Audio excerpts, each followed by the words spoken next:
Imagine a land stolen, imagine your people slaughtered. That was Namibia under German rule. In the late 1800s, Germany decided it wanted a piece of Africa. They colonized Namibia, then called Southwest Africa. The Germans wanted land and resources. They took them by force. The indigenous people, the Herero and Nama, resisted. They fought for their homeland. The Germans responded with unbelievable cruelty. They committed a genocide. From 1904 to 1908, they systematically wiped out the Herero and Nama people. Tens of thousands were killed, shot, starved, worked to death, driven into the desert to die of thirst. It was a horrific chapter in human history. The Germans even set up concentration camps. They forced the Herero and Nama into these camps. Conditions were inhumane. Disease was rampant. Death was everywhere. The world barely noticed. The genocide left a deep scar on Namibia, a scar that still hasn't fully healed. The discovery of diamonds in 1908 only made things worse. It fueled German greed. More settlers arrived, hungry for land and riches. The exploitation of Namibia and its people continued. The stage was set for decades of suffering. World War I brought an end to German rule, but not to Namibia's suffering. South Africa, already a powerful force in the region, swooped in.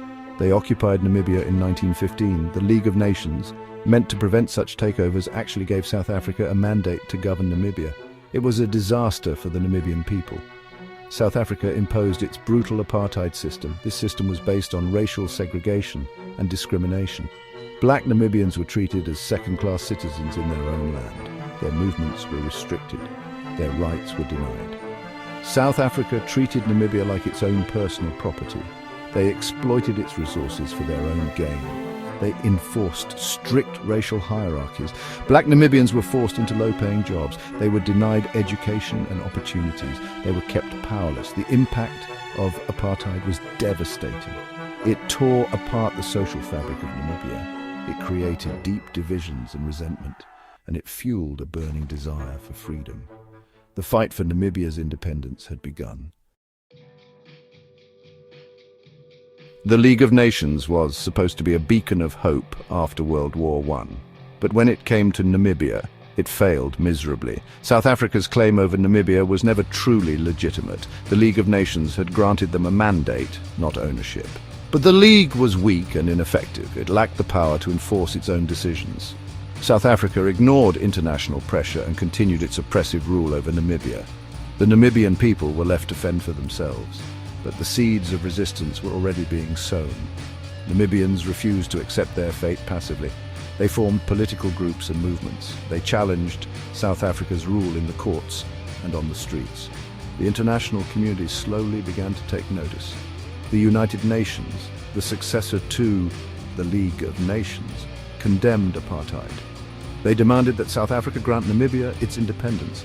But South Africa refused to listen. The struggle for Namibia's freedom was far from over. In the face of oppression, a powerful movement emerged. In 1960, the Southwest Africa People's Organization, or SWAPO, was born.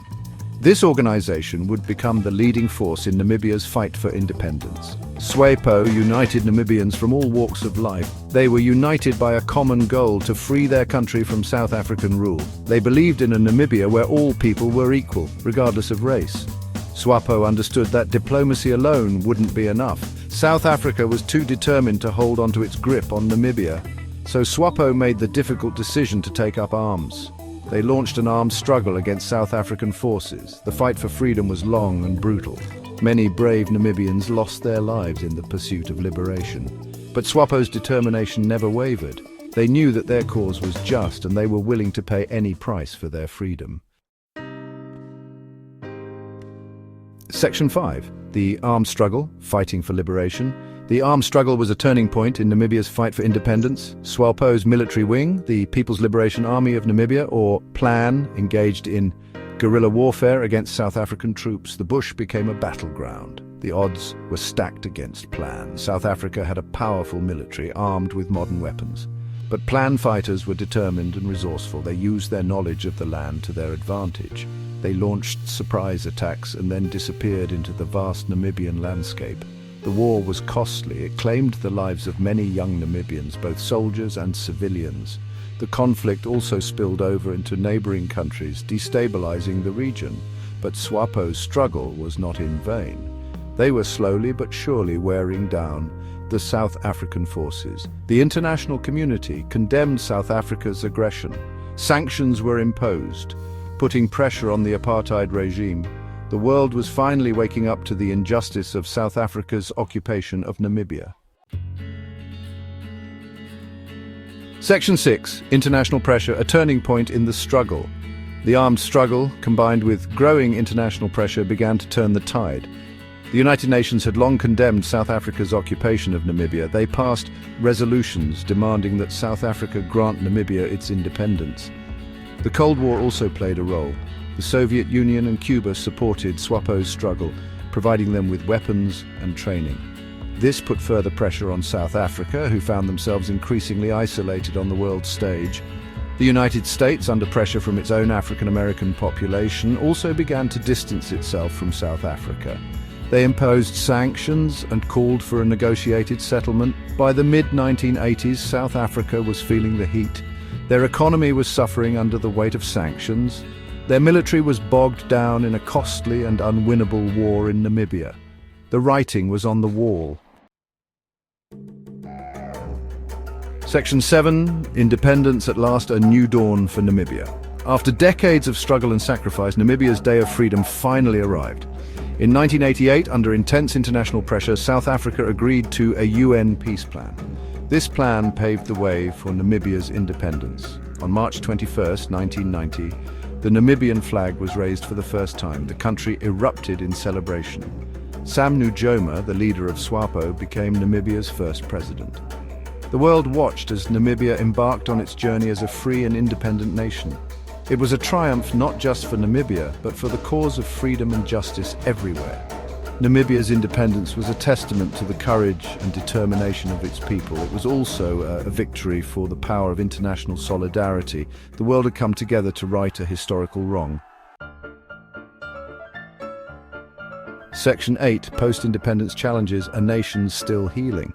Independence brought great joy and hope to Namibia, but it also brought new challenges. Namibia inherited a country deeply scarred by its past. The legacy of colonialism and apartheid could not be erased overnight.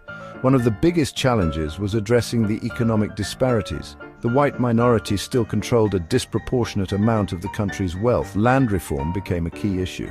The government implemented programs to redistribute land to black Namibians who had been dispossessed during the colonial era. Namibia also faced the task of national reconciliation. The wounds of the past ran deep. Building trust between different communities was crucial for a peaceful and prosperous future. The government implemented policies to promote social justice and equality. They invested in education, healthcare, and infrastructure. They worked to create a more inclusive society where all Namibians had the opportunity to reach their full potential. Section 9. A promising future, land, oil, and a female president. Namibia has made remarkable progress since independence. It is a stable democracy with a growing economy, but the country still faces challenges. Poverty, inequality, and unemployment remain high. Land reform continues to be a contentious issue. The government's efforts to redistribute land have been criticized by some as being too slow. Others argue that land reform is essential for addressing historical injustices. In recent years, Namibia has made significant oil discoveries. These discoveries have the potential to transform the country's economy. However, it is important that the benefits of oil wealth are shared equitably among all Namibians. In 2024, Namibia made history by electing its first female president, Netumbo Nandi-Ndaitwah. Her election is a sign of the country's commitment to gender equality and progress. Namibia's journey is far from over, but with its resilient people, its democratic institutions, and its abundant natural resources, the country has a bright future ahead.